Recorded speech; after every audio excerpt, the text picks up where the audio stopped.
नरसिम्हाय नमो पुरुषोत्तमाय।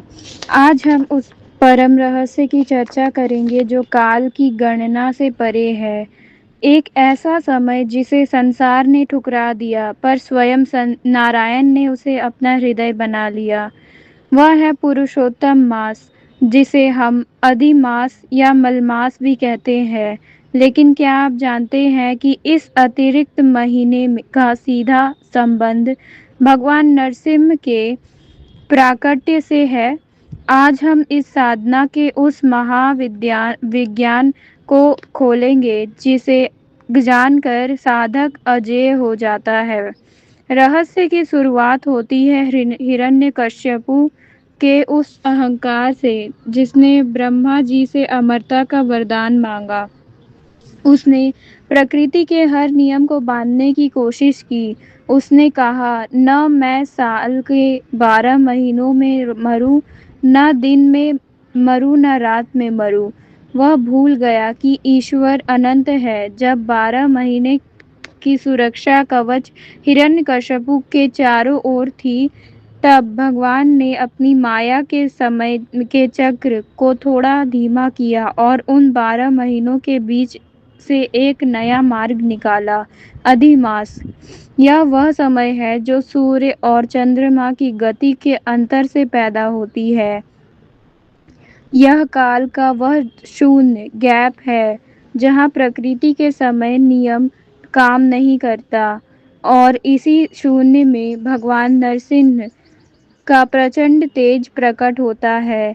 पुरुषोत्तम मास में नरसिम्हा मंत्र का जाप क्यों? क्योंकि यह महीना पुरुषोत्तम यानी स्वयं विष्णु का है और नरसिम्ह अवतार उसी शून्य काल का स्वामी है।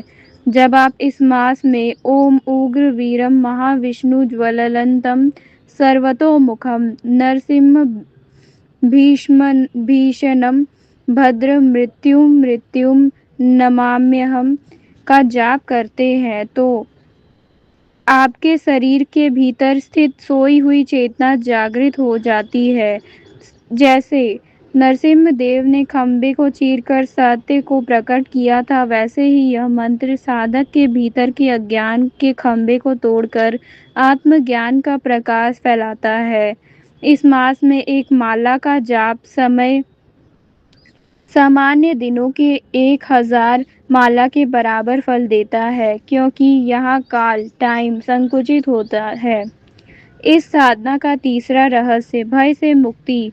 पुरुषोत्तम मास में नरसिम्हा का मंत्र निरंतर जाप कर आपके मणिपुर चक्र पर प्रहार करता है। जिस साधक को भय लगता है, जिसके जीवन में शत्रुओं का घेरा है या जो कर्ज के बोझ में तले दबा हुआ है, उसके लिए यह मंत्र और महीना एक ब्रह्मास्त्र है। नरसिम्ह देव का ज्वलंत रूप आपके भीतर के नकारात्मक संस्कारों को जलाकर भस्म कर देता है। जैसे जैसे आप जप में गहरे उतरते हैं, आपकी वाणी में सिद्धि आने लगती है। इस मास में किया गया अनुष्ठान आपके पूर्वजों की 7 पीढ़ियों को भी तृप्त करने का सामर्थ्य रखता है।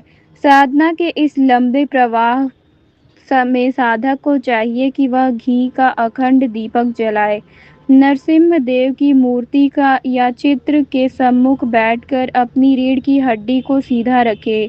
याद रखें, पुरुषोत्तम मास में भगवान नरसिम्ह की कृपा पाने के लिए केवल मंत्र पर्याप्त नहीं, प्रहलाद जैसे निश्चल भक्ति भी अनिवार्य है। जब आप जप करें तो यह भाव रखें कि आपका हृदय की ही वह स्तंभ खंबा है जिसमें भगवान वास करते हैं। जैसे ही अहंकार का हिरण्यकश्यपु शोर मचाएगा, वैसे ही मंत्र की गर्जना से भगवान प्रकट होंगे। अंततः पुरुषोत्तम मास और नरसिम्ह साधना की यह परमात्मा समय के पाबंद नहीं, वे प्रेम के पाबंद हैं। यह महीना हमें अवसर देता है कि हम संसार के 12 महीनों के शोर से निकलकर इस 13वें महीने की शांति में स्वयं को पहचाने। आइए इस दिव्य ऊर्जा में डूब जाएं और उस महामंत्र का आश्रय लें जो मृत्यु की भी मृत्यु है। तो यह था हमारी वीडियो में इस टॉपिक के बारे में जानकारी। अगर आपको हमारा यह वीडियो अच्छा लगा हो तो हमारे चैनल को सब्सक्राइब करें और कमेंट में जय नरसिम्हा लिखना जरूर ना भूलें। धन्यवाद।